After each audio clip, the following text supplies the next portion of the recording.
2, 3. Man. What's going on, great people? What's Man. going on, great people? Right, situated. What you got? 'Cause we Listen. got some news for ya. Listen, I haven't been following up to lately on what's been really going on in the Fani situation, but I keep seeing it pop up in my timeline. I see other people talking about it, and I was like, okay, so what's the latest update on this, right? So I was checking Twitter, and shout out to Dinesh. He always has some updates and stuff you can look at. He said, should Georgia Governor Brian Kemp impeach DA Fani Willis? Which, yes, of course, you should impeach her. So they said there was an update in Trump case that DA Willis email leaked. So I just want to go on. I see read on the conservative brief. I'm just going to read this from what was being said. So I would like you to actually read. Okay. Can you see that? That's right. This article from Conservative Brief reports on private emails suggesting that Fulton County prosecutors in Georgia are seeking prison sentences for former President Donald Trump and his top allies.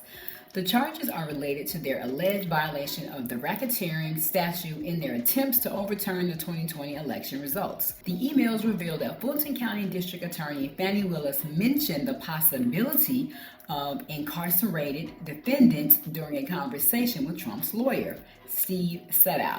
The article highlights the escalating tension between defense lawyers and prosecutors who are perceived as employing aggressive tactics. The defense lawyers are concerned about the district attorney's casual use of a prison threat, and the relationship between prosecutors and defense attorneys has become notably tense, particularly due to the release of recorded, proffer statements made by former Trump attorneys Jenna Ellis, Sidney Powell, and Kenneth Chesebro. To address the situation, prosecutors have requested an urgent protective order on discovery material and decided not to provide defense lawyers with copies of future proffer videos.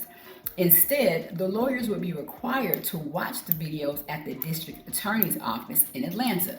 The article also mentions the special counsel prosecutors in the federal 2020 election subversion case filed against Trump in Washington, where materials obtained during the investigation were promptly placed under a protective order upon Trump's indictment. Overall, the article presents a perspective critical of the prosecutors' tactics, emphasizing the tension between the two sides and suggesting potential issues with the transparency and professionalism in the legal findings.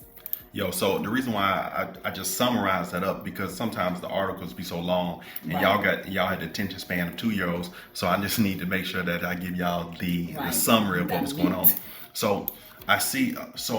I think they should go ahead and they need to kind of move her out the way, and they need to get down to the meat of what's going on, and not by her having that. What's the word? Just compromise.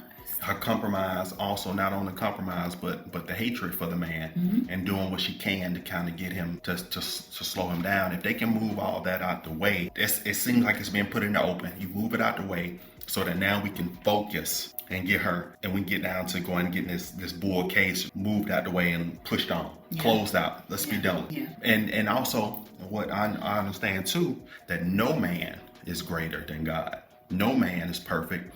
Our righteousness is filthy rags, so no person's going to do right all the time. I just don't believe that. Even Mr. Donald Trump, he ain't gonna do. He can't do right all the time himself. He's a man, just like myself. I'm not gonna always do right all the time. I'm still gonna fall into I can still make bad choices. I can still sin. You know, it's just the thing is, what I'm saying is, I'm sorry, just trying to wrap it up. We all make bad choices. We all, if he did do something out of order, we make mistakes, but ain't nothing like the mistakes that your current president has made. And I was going to say, when it comes to character issues, I don't know, I am solid on Trump with that. Now, he's not perfect, and I think I may have mentioned this in one of the videos that I've recently done, is that no, he's not perfect. There's no perfect human being. And we can't look for perfection when it comes to the overall best interest of our government and our country as a whole. I'm still giving it to him. We have to lock that in. And her intentions, she didn't have right intentions. She was also supposedly being pressured by the hierarchy to go ahead and find something on him. And, I know that there's some people that may be coming out saying some certain things, and his words may be getting twisted in regards to the true intention. So it's hard to be able to really substantiate some of the words that they wanted to accuse him for saying in regards to what happened on the 6th of January. You know, that's one of the cases that he's having to deal with. And same thing with this situation, you know, based off some of the words that he said, did he really mean find the votes by any means necessary? Yeah. Does that really mean illegally? Yeah. You know what I'm saying? That's subjective. So it's really interesting how the law, all this politics behind what's going on, is to stop the man they know that can better serve our country as a whole and get us on track. Yeah. They want to try to defeat, because that's what's really going on. That's the big picture. I just don't believe no man is A1 to where. Oh, well, no. There's no perfect person. That we have pros and cons, right? We already know that Trump's pros are going to be more beneficial to this country than the cons. But the crooked left want to boost his cons and lower his pros, and so that's pretty much what they're doing, and that's all they have, so that they can have some shot or some chance of slowing down the election. You know, so well, I feel like God said vengeance is His, and I feel like it's going to work out for His better good, because even though in Colorado the judge wanted to imply, and it was very subjective, but she couldn't legally find grounds why his name couldn't be on the ballot. Right. So she was like, no, he can be on the ballot. Yeah. But in this regard to what he did in an insurrection, you know, they wanted to say based off the claims, even though it's still, to me, it isn't solid, it's still subjective. Yeah. You can't say that. Right. You know, so crazy. But I feel like it's gonna work out for his behalf. Now, the intricate details and some other things, you know, I'm not all the way clear on, but I just don't feel like his character is shady. I just don't feel that. Yeah. Yeah. Well, lead him to water, baby. All right, great people. We appreciate your support. Come hang out with us. Keep giving us the comments and giving us the feedback in the comment section.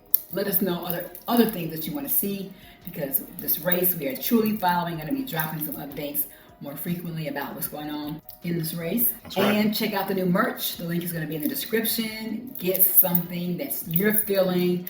Always pray, never stop praying, or something that reflects God assigned soldier. Gas. Let's go. All right, we'll see you on the next one. Love you guys.